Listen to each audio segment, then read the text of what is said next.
Countdown clock. We have just 5 seconds left in this build-in hold. 2, 1. And we're now at T-minus 8 minutes, 59 seconds, and counting. Sequence has been initiated. The ground launch sequencer has been activated, and the STS-58 terminal countdown is underway. All of the countdown events are now being handled by the ground launch sequencer up until the T-minus 31 second mark, when responsibility for the countdown is handed over to Columbia's onboard computers.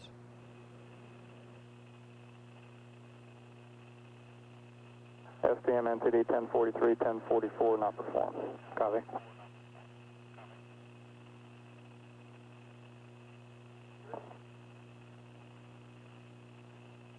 Okay.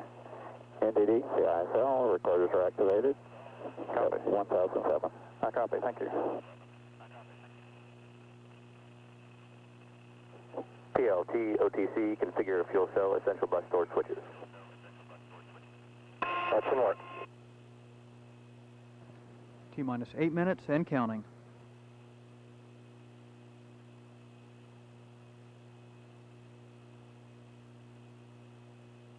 OTC, PLT, essential bus source fuel cell switches complete.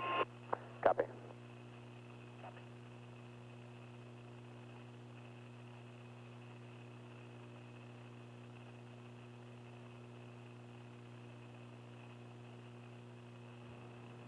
T-minus 7 minutes, 30 seconds, and the ground launch sequencer has initiated retraction of the orbiter crew access arm away from Columbia.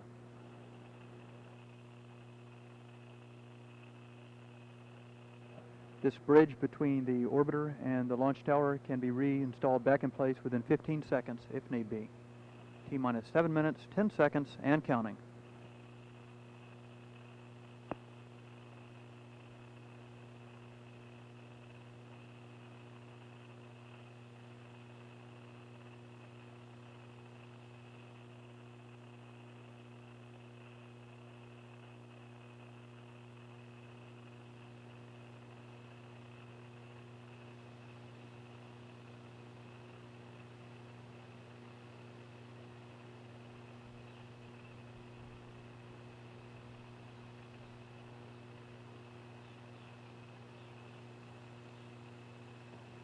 T-minus 6 minutes, 30 seconds, and counting.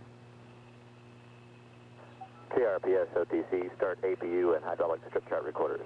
RPS can verify recorders are running. PLT, OTC, perform APU pre-start. APU pre-start's in work. Orbiter test conductor Brian Monborn has given pilot Rick Searfoss the okay to perform the auxiliary power unit pre-start procedure. 1212. Go SRO. Yes, sir. We are no-go for an intruder aircraft at this time. Request you hold the countdown clock. GLS hold the clock at 5 minutes. Copy. The countdown clock will hold at T-minus 5 minutes. And SRO NTD, any estimation when it'll be clear the area? Stand by 1 moment, sir. The countdown clock will hold at T-minus 5 minutes. OTC, PLT, APU pre-start complete. Okay. Pre-grade talkbacks. I copy that. Now just stand by for a second, please.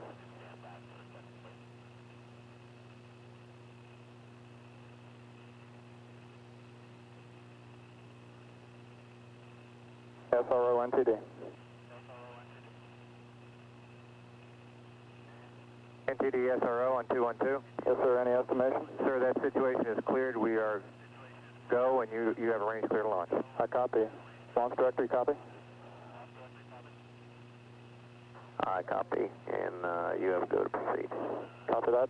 GLS, resume the count on your mark. GLS copies. Countdown clock will resume on my mark. 3, 2, 1, mark.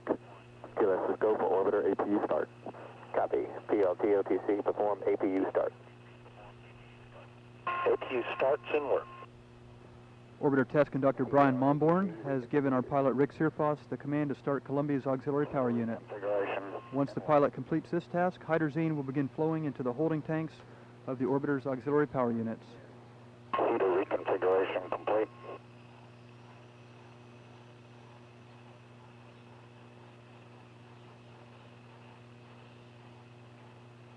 OTC, PLT, APU start is complete. 3 good APUs. I copy. Columbia's pilot reporting that we have 3 good APUs. Due to the intrusion of an aircraft into the launch area, launch of Columbia will come 8 seconds late at 10:53:08. T-minus 4 minutes, 6 seconds, and counting.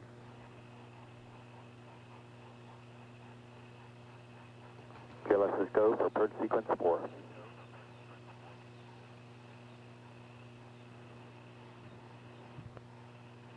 T-minus 3 minutes, 50 seconds, and a test of Columbia's flight controls is started. These aero surfaces, such as the rudder, elevons, and speed brakes, are being cycled through a programmed test pattern to verify that they are ready for flight.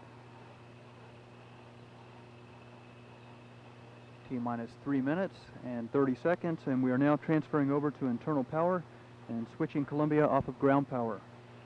At this point, the orbiter is being powered by its onboard fuel cells. T-minus 3 minutes, 20 seconds, and counting.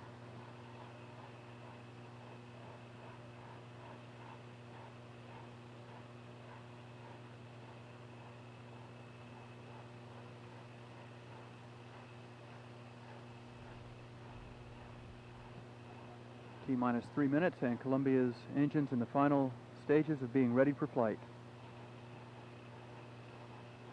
T-minus 2 minutes, 55 seconds.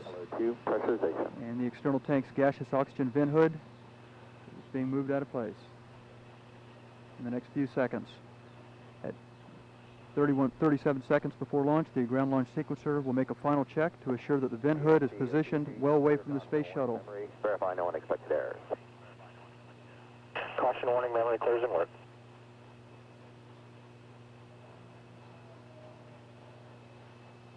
Orbiter test conductor Brian Monborn requested pilot Rick Surfoss to clear the ship's caution and warning memory system.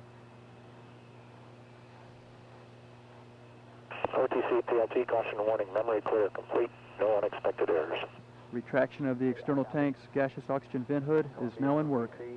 Close and lock your visors, initiate O2 flow. This time we're going to send you. Roger that, closing visors, pseudo 2 on. Orbiter test conductor Brian Monborn instructing the flight crew to close and lock their visors. T-minus 1 minute, 50 seconds, and counting.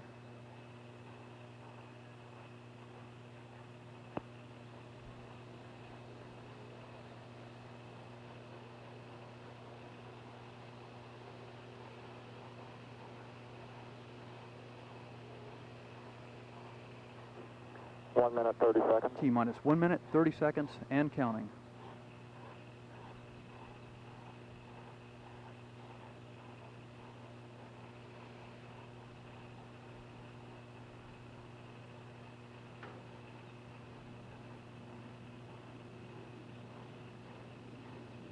T-minus 1 minute, 10 seconds, and the ground launch sequencer is now checking that Columbia's 3 main engines are ready for ignition. The final word of their readiness should come at about T-minus 10 seconds when ground launch sequencer engineer George Thomas gives the go for main engine start. T-minus 51 seconds and counting. The solid rocket booster heaters have been turned off.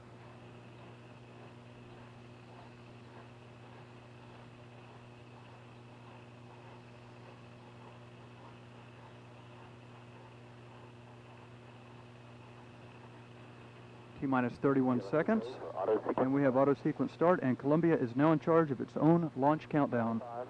T-minus 24 seconds. T-minus 20. All systems remain go at T-minus 15 seconds. 10. Okay, let's go for main engine start. Set T-minus 6, 5, 4. We have main engine start. 3, 2, 1. Booster ignition and liftoff of Columbia on a life sciences mission for Earth and space. Houston's now controlling. Houston, Columbia, roll program. Roger, roll, Columbia. Mission Control sees a good roll maneuver, placing Columbia on the proper heading. 3 good engines at 100%.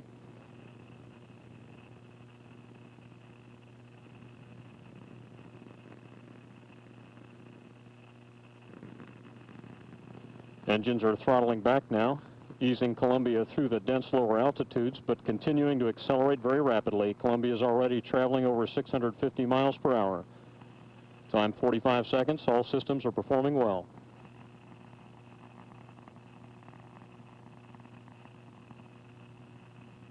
All three engines at 67% rated thrust.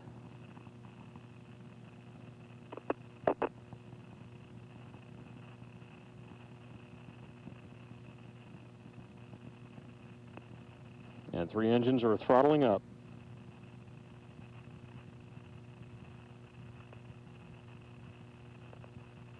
Columbia Houston, go at throttle up. All engines are now running at full throttle. All systems performing well. Altitude 67,000 feet. Downrange distance 8 nautical miles. Columbia is traveling over 1,000 miles per hour. Columbia continues to climb at a relatively steep angle at this point, tripling its rate of speed over the next minute. Solid rocket boosters, each delivering 3.3 million pounds of thrust, will burn out and separate at 2 minutes 3 seconds. Time now 1 minute 48 seconds. Altitude 115,000 feet. Downrange distance 18 nautical miles.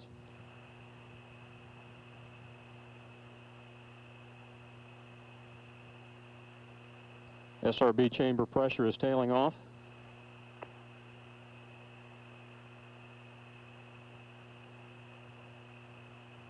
And Mission Control sees a good booster separation. Columbia is now flying free, powered by its own main engines. Second stage guidance is now in effect. Altitude 184,000 feet, downrange distance 35 nautical miles. Columbia Houston, performance nominal. Roger, Kurt. Performance nominal. That call confirms that the boosters have once again done the job that they're designed to do, and the main engines as well. Altitude now 222,000 feet, downrange 48 nautical miles.